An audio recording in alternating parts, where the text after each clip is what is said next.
মনে পড়ছে সেই দার্শনিকের কথা। একজন দার্শনিক নৌকায় চড়ে যাচ্ছে কোথাও, তো নৌকায় চড়ে যাচ্ছে, দার্শনিক একা, মাঝি নৌকা বাঁধছে।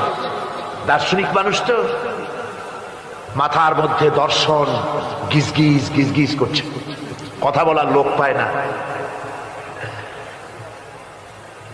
এখন মাঝির সাথেই কথা বলার সিদ্ধান্ত নিল। শেষ পর্যন্ত বলল, রে মাঝি, কত বছর নৌকা চালাও? তা তো বহুত বছর, জীবনটাই কাটাই দিলাম। তা ভূগোল চেনো?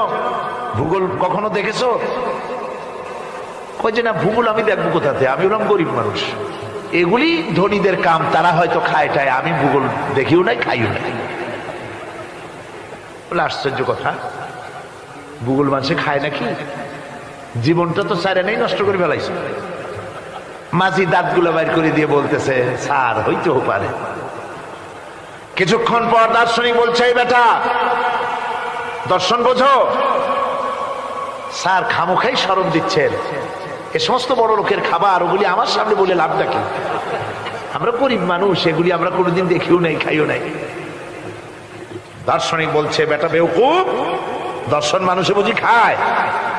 তোর জীবন আটা নাই মিশা। মাঝি কয়, হইতেও পারে। এবার দার্শনিক বলছে, এই বেটা, কিছুই তো জানো না, খালি দাব বাই করো, ইতিহাস চেনো? মাঝি বলছেন, স্যার, এইবার একটা কথা বলছেন যেটার সাথে কিছুটার মিল আছে, আমি খাইছি।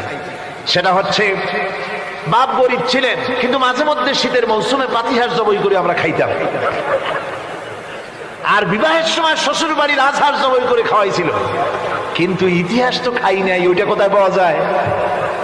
দার্শনিক বলছে, বেকুব বেটা, ইতিহাস আর পাতিহাঁস বুঝি এক?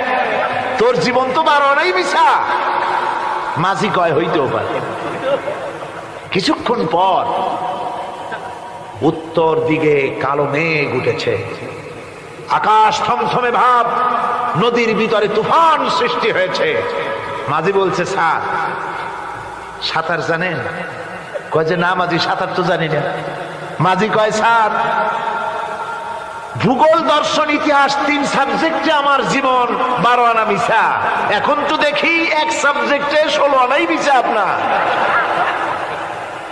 আমার তো 4 আনা আছে, 12 আনা ফেল, 4 আনা তো আছে, ওই 4 আনা দিয়ে আমি সাতরাইয়া কেনারায় উঠে যাব, আর ইতিহাস দর্শন পাতিহাস খাইয়া ডুবে মরমিয়া।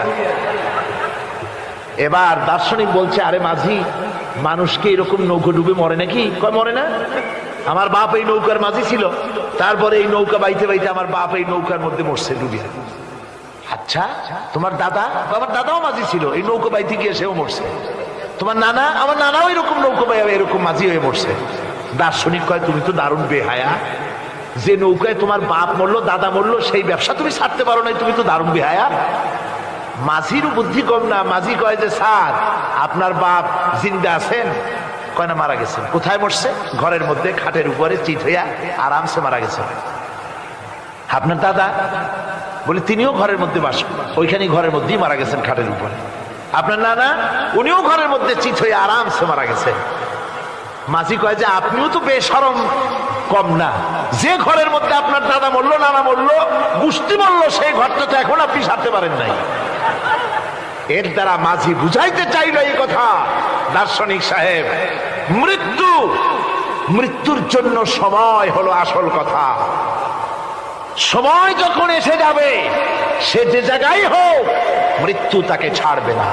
মৃত্যু যখন আসবে, জায়গায় পৌঁছতে হবে, আর সময় যখন আসবে, 1 মুহূর্ত আগে পিছু করা হবে না।